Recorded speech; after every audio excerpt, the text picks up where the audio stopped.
Hello and नमस्कार, मैं हूँ यश और स्वागत करता हूँ आप सभी का स्टडी विलेज कानपुर में। तो आज की वीडियो में हम चर्चा करेंगे वर्ल्ड इंटरनेशनल रिलेशन। विश्व में जो देश हैं वहाँ पर क्या चल रहा है, जो करंट इशू हैं वो क्या चल रहा है।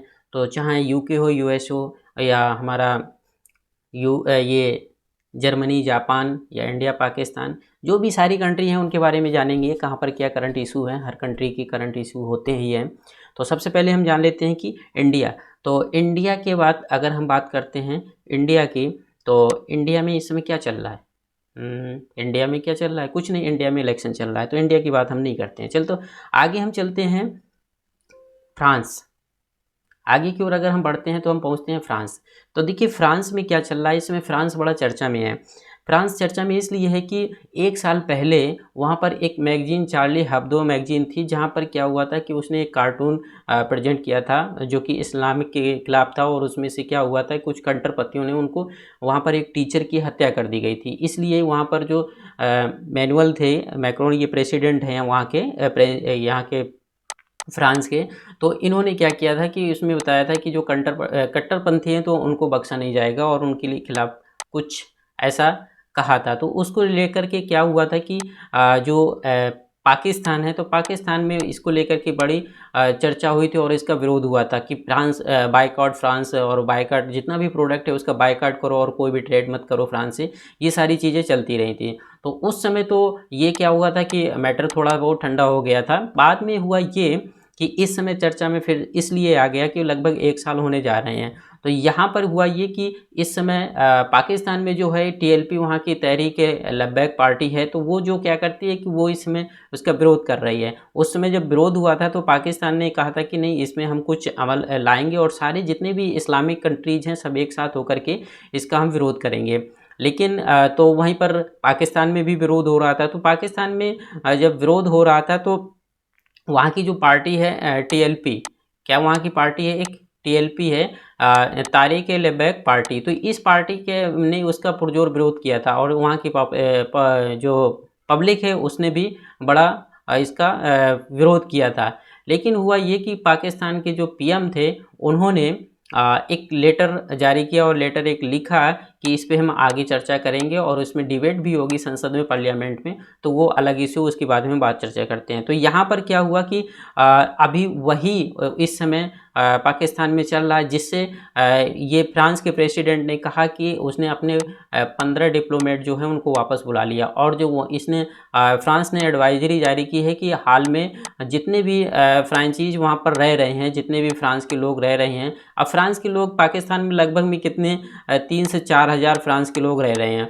तो वहाँ पर कुछ जो होते हैं जो कंपनियों के माध्यम से रह रहे हैं, और कुछ वहाँ पर एक टूरिस्ट के तौर पे भी रहे हैं। तो लगभग 3,000 से 4,000 यहाँ वहाँ पर फ्रांस के लोग हैं पाकिस्तान में। तो जारी किया है कि जल्दी से वहाँ से जो फ्रांसीज हैं जितने भी, वापस कंट्री आ जाएं। अब यहाँ पर थोड़ा हम नज़र डाल लेते हैं कि फ्रांस और पाकिस्तान के ट्रेड के बारे में थोड़ा सा तो देख लेते हैं। ये 2017 का आर्टिकल से, 2017 का ये यहाँ पर ये फ्रांस डिप्लोमेसी है जो, तो ये आर्टिकल्स फ्रांस ही जारी करता है, ये लिखता है, ये फ्रांस का ही एक आर्टिकल्स है। तो यहाँ पर क्या है कि 2017 का है, तो bilateral between France and Pakistan लगभग में कितना, ये 1.4 यूरो, बिलियन में है भाई, ये बिलियन में है। तो बिलियन आप समझ सकते हो, 1.4 बिलियन, लगभग में 4.6% इतना ट्रेड होता है। अब यहाँ पर टोटल जो होता है, टोटल ये सेल करता है, लगभग में फ्रांस क्या करता है, सेल करता है पाकिस्तान को। तो पाकिस्तान लगभग में 67th इसका कस्टमर है, कंज्यूमर है, जो कि कस्टमर है, जो कि किसका, फ्रांस का। तो इतना यहाँ पर ट्रेड होता है। अब यहाँ पर क्या है कि फ्रांस सिर्फ क्या करता है, फ्रांस की लगभग में जो 32 फ्रांस की जो कंपनीज हैं वो इनकी एनर्जी, ट्रांसपोर्ट, पब्लिक वर्क और सिविल इंजीनियर, इन्वायरमेंट, और ये पैरामीटर और कस्टमर गुड्स, ये सब में वर्क करती है। लगभग में 32 कंट्रीज हैं, और इनका एक ये पाकिस्तान फ्रांस बिजनेस अलायंस जो है, इसमें से लगभग 185 फ्रांसीज कंपनी भी हैं। तो इस तरीके से इनका ट्रेड जो है तो काफ़ी बड़ा है, एक बड़े स्केल पे है। अगर ये दोनों देशों के जो अगर टर्म हैं, अगर वो बिगड़ते हैं तो इसमें से लॉस पाकिस्तान को बहुत ज़्यादा होने वाला है। अब यहाँ पर जब इतना सब चल रहा है पाकिस्तान में, तो यहाँ पर ये प्रेसिडेंट ने, वहाँ फ्रांस प्रेसिडेंट ने बोला है कि लगभग में कितना जो इनके वेपन्स हैं, जैसे अगर हम बात करते हैं डिफेंस की, अगर बात करते हैं डिफेंस में मिराज है इनका, एंगस्टा है, ये सारे जो वेपन्स इनको हम अपग्रेड नहीं करेंगे। अब भाई जब अपग्रेड नहीं करेंगे तो बड़ा एक इशू है, फिर तो वो कूड़ा हो गया। अब जब अपग्रेड नहीं है, पुराना जो पुराना है तो पुराना कब तक चलेगा। तो ये बहुत सारे इशूज़ पाकिस्तान के साथ में हो सकते हैं। अब यहाँ पर पाकिस्तान की बात करते हैं कि पाकिस्तान में क्या हो रहा है और पाकिस्तान ने क्या किया था जिस वजह से इतना इसमें विरोध हो रहा है। तो पाकिस्तान की अगर बात करते हैं तो यहाँ पर देखिए कि ये हमारे पड़ोसी, क्या कह सकते हैं, समझ रहे हो, ठीक है।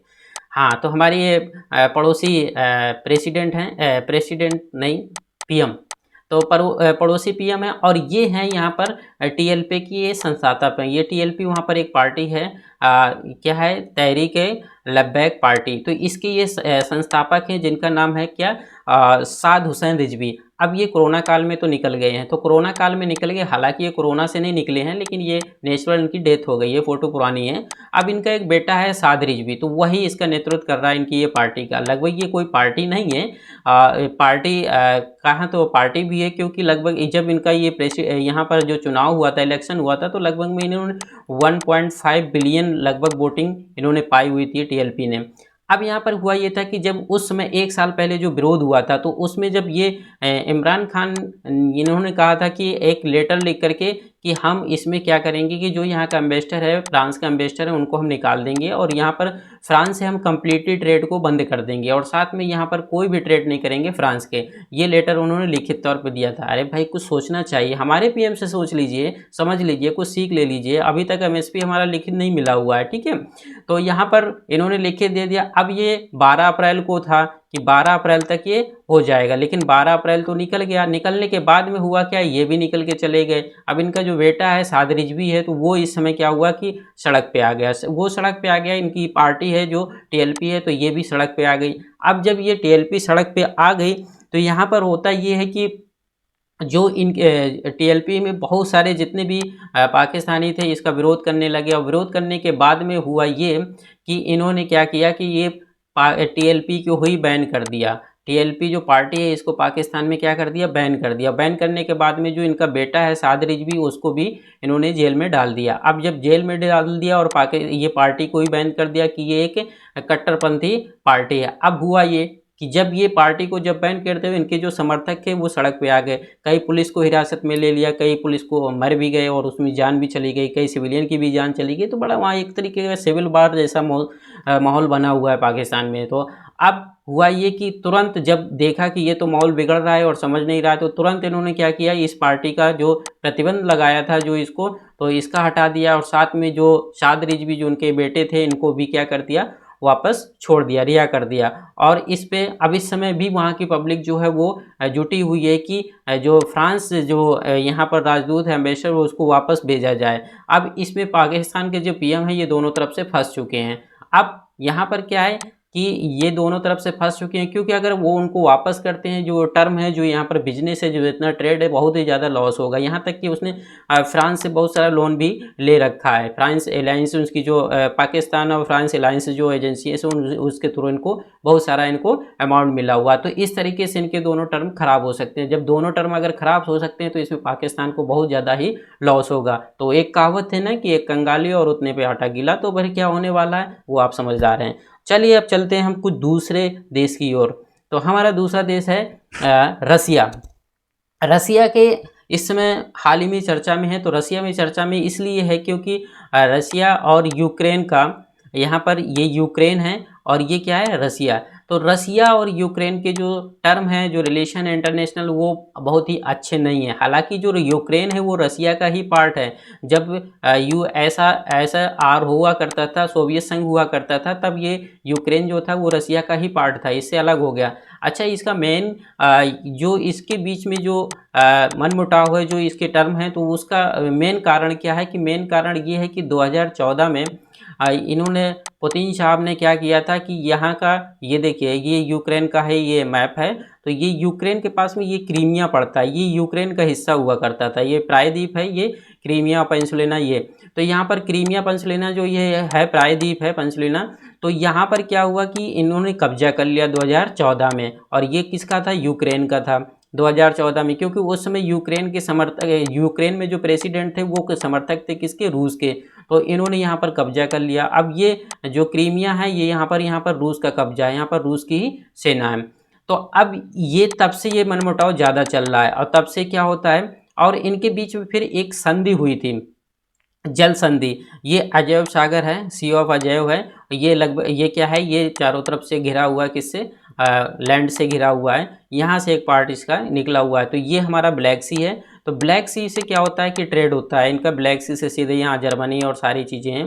तो यहाँ पर एक है कर्च जलमार्ग है, जिसको बोलते हैं कर्च जलमार्ग है। तो यहाँ पर ये कर्च जलमार्ग है। तो इनके बीच में हुआ ये था कि ये ट्रेड जो हुआ, जो यहाँ पर एक संधि हुई थी, तो इस संधि के तहत ये हुआ था कि दोनों लोग, क्योंकि यहाँ पर ये जो है जो हमारा अजय ये सी है, तो यहाँ पर दो ही लोग हैं, एक तो ये हमारा यूक्रेन है और दूसरा यहाँ पर क्या है, रसिया है।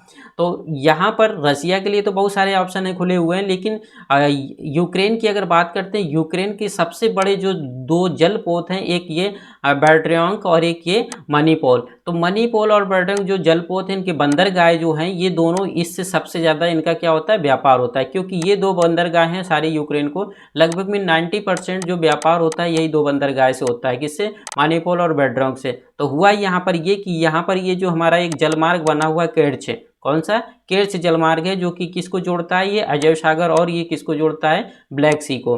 तो यहाँ पर क्या हुआ कि इन्होंने ये इस जलमार्ग में क्या कर दिया कि अपने जो हैं ये पोत जो हैं ये लगा दिए, खड़े कर दिए। ये देख रहे हैं, ये जलमार्ग बना हुआ है, ये इसी का है, जो कर्च जलमार्ग में ये क्या है, ब्रिज बना हुआ है। अब इनका कहने का मतलब ये है, ये रसिया का ही यहाँ पर ये खड़ा हुआ है जहाज। तो यहाँ पर रसिया का जो ये शिप है, यहाँ पर हुआ ये है कि इन्होंने रूस ये कहता है कि यहाँ पर कुछ मछुआरे थे, यहाँ पर एम्बेसी वे पे यहाँ पर क्या थे, कुछ मछुआरे थे, जो कि इसको क्या कर रहे थे, ये रूस के मछुआरे थे, और इन्होंने यूक्रेन वालों ने इनको पकड़ लिया, और पकड़ने के बाद इनकी नाव भी जब्त कर ली। तो नाव जब्त करने के लिए, तो मतलब इनका कहने का मतलब ये है कि हम अपनी निगरानी के लिए हमने ये इसको शिप को यहाँ पर खड़ा किया है, ताकि हम निगरानी कर सकें कहीं उसका मिसयूज तो नहीं हो रहा है। अब इसको लेकर क्या है कि जब ये यहाँ पर खड़ा है, तो इनके ट्रेड का बहुत ज़्यादा लॉस होगा, कम से कम 90%। जब इसका ट्रेड होता है इन दोनों, पूरी उसकी इकोनॉमी का 90% इन दोनों बंदरगाह से होता है। तो ये अगर रास्ता इसका बंद हो गया, तो इसका बहुत ही ज़्यादा प्रॉब्लम हो जाएगी। साथ में ही क्या किया है कि इन्होंने पुतिन साहब ने क्या किया कि अपनी आर्मी जो है, मिलिट्री है, उसको भी डिप्लॉय कर दिया इसके बॉर्डर पे, यूक्रेन के। अब यूक्रेन के बॉर्डर पे जब इसको डिप्लॉय कर दिया, तो यहाँ पर यूक्रेन के जो प्रेसिडेंट है, उनके कहने का मतलब ये है कि यहाँ पर इतनी सेना डिप्लॉय की गई है कि लगभग में, जो कि सेकेंड वर्ल्ड वार में भी नहीं सेना देखी गई थी। इसको लेकर के जो नाटो है वो बड़ा चिंतित है। NATO North Atlantic Treaty Organization है। तो नाटो इसलिए चिंतित है क्योंकि नाटो, हालांकि यूक्रेन जो है वो नाटो का मेंबर नहीं है, लेकिन नाटो इसका समर्थन कर रहा है। तो नाटो समर्थन कर रहा है, तो यहाँ पर ये इसका टेंशन का वजह बना हुआ है, यूक्रेन और किसका, रसिया का। तो ये टेंशन, मेन अगर टेंशन देखा जाए तो स्टार्ट हुआ था क्रीमिया से, 2014 से ही ज़्यादा इनके बीच में टेंशन बढ़ गया था, क्योंकि रसिया ने जब क्रीमिया को ले लिया था, इसी वजह से रसिया को जो 8 सम्मेलन थे, जो G8 ग्रुप था, उसमें से इसको हटा दिया गया था, रूस को G7 हो गया था। G7 पहले G8 हुआ करता था, फिर ये G7 हो गया। इसी वजह से जब 2014 में इसको हथिया लिया था, कैप्चर कर लिया था, किसको, इसको, क्रीमिया जो पेंसिलिना है इसको। तो इस तरीके से इन दोनों देशों में टेंशन बना हुआ है। अब आगे क्या है वो अपडेट आपको आगे मिल जाएगी। चलते हैं दूसरे कंट्री की ओर। तो दूसरा कंट्री हमारा आता है कि America, United state of America, USA. तो यूएसए हाल में ही यहाँ पर चर्चा की बात करें जाए तो ये हमारे जो बाइडेन है, प्रेसिडेंट हैं डेमोक्रेसी पार्टी के। तो यहाँ पर हुआ ये कि 1 साल पहले एक घटना घटी थी, जिसमें से क्या था कि एक देखिए, जैसे इंडिया में हिंदू मुस्लिम रिलीजन को लेकर के चलता रहता है, तो ऐसे अमेरिका में सबसे ज़्यादा जो वो है वहाँ पर रेसिज्म का है, मतलब ब्लैक एंड वाइट सबसे ज़्यादा वहाँ पर रेसिज्म का होता है। आए दिन वहाँ पर ये विवाद होते रहते हैं। तो एक्चुअली में क्या हुआ था कि 1 साल पहले जो वहाँ के एक पुलिस अफसर थे, डेरेक चाविन, तो डेरेक चाविन जो थे, तो इन्होंने क्या किया था कि एक गैंगस्टर को वहाँ पर रेड डाली थी, और उसको वहाँ पर पकड़ा गया था। तो वहाँ पर जॉर्ज फ्लोड नामक का एक व्यक्ति जो था, उसको पकड़ लिया गया था। इसको जॉर्ज फ्लॉयड का। और ये जो डेरेक चैविन था ये श्वेत था, वाइट, और जो ये जॉर्ज फ्लॉयड था ये क्या था, ब्लैक था। तो अब इसने क्या किया था, जो डेरेक चाविन था, तो चाविन ने इसका गला दबा लिया था, और गला दबाने के बाद में किन्हीं लोगों ने इसका वीडियो बना लिया। तो ये उसका वो बोल रहा था कि मेरा गला छोड़ दीजिए ताकि मैं सांस ले सकूं, नहीं मैं मर जाऊंगा। और वो लगभग में 9 मिनट तक इसका गला दबाए रखे। तो जिस वजह से जॉर्ज फ्लॉयड का क्या होता है कि डेथ हो जाती है। ये जॉर्ज फ्लॉयड हैं। और जब डेथ हो जाती है तो यहाँ पर वही रेसिज्म वाला ब्लैक एंड वाइट वाला सिस्टम है। तो लगभग में उसका इस समय 12 ज्वेलरी थे, जिसमें से 6 जो थे वो वाइट थे और 6 जो थे वहाँ पर क्या थे, ये ब्लैक थे। तो इन दोनों ने ये 12 ज्वेलरी थी इन्होंने डिसीजन लिया और डिसाइड किया उसको क्या है, इसको सजा है लगभग में 2 महीने में तय की जाएगी उसकी सज़ा, और सज़ा लगभग में 40 साल तक की हो सकती है। तो अब यहाँ पर क्या है, देखा जाता है कि जो ट्रम्प की जो गवर्नमेंट थी वो रिपब्लिकन थी, तो वो वाइट का सपोर्ट करती है। और यहाँ पर जो बाइडेन की पार्टी है, जो डेमोक्रेटिक पार्टी है, ये ब्लैक को सपोर्ट करती है, क्योंकि बराक ओबामा हो गए और कमला हैरिस भी हमारी मूल भारतीय हैं। कैसे कि इनकी जो मदर थी वो केरला की थी। जब ये 2 वर्ष की थी तो इनकी मदर से यहाँ से मूव कर गई थी और कहाँ पर पहुँच गई थी, अमेरिका। और इनके फादर की बात करें तो फादर इनके जिम्बाब्वे के थे। तो फादर यहाँ जिम्बाब्वे के थे, मदर इंडियन थी। और तो ये भी ब्लैक का ही सपोर्ट करती हैं। तो यहाँ पर देखा जाए तो ये हमारा ब्लैक के सपोर्ट करते हैं, और वहीं पर रिपब्लिकन पार्टी जो ट्रम्प की पार्टी है तो वो किसको सपोर्ट करती है, वाइट को। तो इस समय पहले उसमें इस केस में ज़्यादा इसमें दम नहीं थी, जब 1 साल पहले जो घटना घटी थी। जैसे ये यहाँ पर आए हुए हैं तो इसमें से क्या हुआ कि बहुत जल्दी इसका डिसाइड किया गया। तो इसके बारे में ज़्यादा ये आजकल यूएसए में जो चर्चा हो रही है वो इसी के बारे में हो रही है। आगे क्या अपडेट आएगी वो तो मिलते हैं नेक्स्ट टॉपिक में। ये आगे जो भी अपडेट होगी तो आपको मिल जाएगी। अब बढ़ते हैं हम नेक्स्ट कंट्री की ओर। तो हाल में ये चर्चा जो अफ्रीकन कंट्री में है वो चाड इस समय चर्चा में है। चाड क्यों चर्चा में है, क्योंकि यहाँ के जो प्रेसिडेंट हैं, अब तो नहीं है, प्रेसिडेंट थे जिनका नाम था क्या, इड्रिस डेबे। तो इड्रिस डेबे हुआ ये कि इनको ये पहले आर्मी में थे, ऑलरेडी पहले क्या थे, ये आर्मी में थे। और ये लगभग में 36 साल से ये सिर्फ यही प्रेसिडेंट बने हुए हैं, 36 साल से यही प्रेसिडेंट बने हुए हैं। अभी यहाँ पर 13 तारीख को भी एक वोटिंग फाइनल हुआ था जिसमें से इनकी पार्टी विनर हुई थी। लगभग में इनको मिला था 85% वोटिंग मिली हुई थी। तो इसमें देखा जाता है कि ये 36 साल से यहाँ पर ये प्रेसिडेंट बने रहे हैं चार्ट में।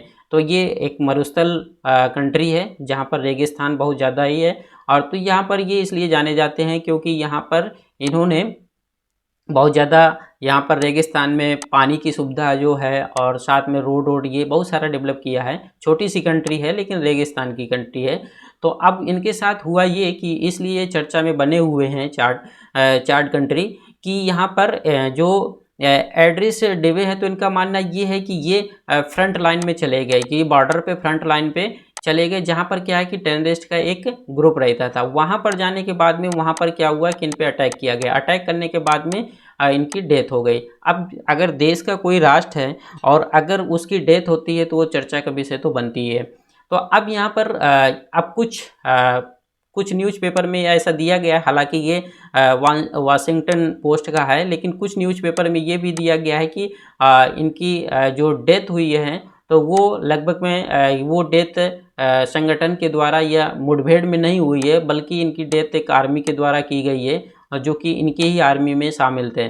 तो जैसे ये बताया जाता है कि फ्रंट लाइन में चले जाते थे, जैसे हमारे पीएम मोदी साहब भी हैं तो कभी सियाचिन घूमने चले जाते हैं, तो ऐसे ये फ्रंट लाइन में, क्योंकि ये ऑलरेडी पहले से आर्मी में थे और खुद इन्होंने ही बहुत सारे, जब ये प्रेसिडेंट थे तब भी ये लड़ाई करते थे, खुद अपना हथियार लेकर आर्मी के बेस में जाकर के खुद अपना युद्ध करने लगते थे। तो इनको बड़ा ज़्यादा शौक था, एक बहुत बढ़िया अच्छे लीडर थे, लेकिन इनका यहाँ हाल में ही ये घटना घटी, इसलिए ये चर्चा का विषय बना हुआ है चार्ट। तो आई होप कि आपको ये वीडियो कैसा लगा कमेंट कर ज़रूर बताइएगा, और हाँ, नेक्स्ट अपडेट के लिए तैयार रहिएगा। और अगर वीडियो अच्छा लगा है तो वीडियो को शेयर करिए, चैनल को मत सब्सक्राइब करिए, कोई बात नहीं, अच्छा लगे तो कर लीजिएगा, नहीं तो लेकिन वीडियो को शेयर जरूर करिए जाएगा, ताकि कुछ ऐसे लोगों को भी पहुंच सके जिनके लिए बेनिफिट हो सके। मिलते हैं नेक्स्ट वीडियो में। जय हिंद।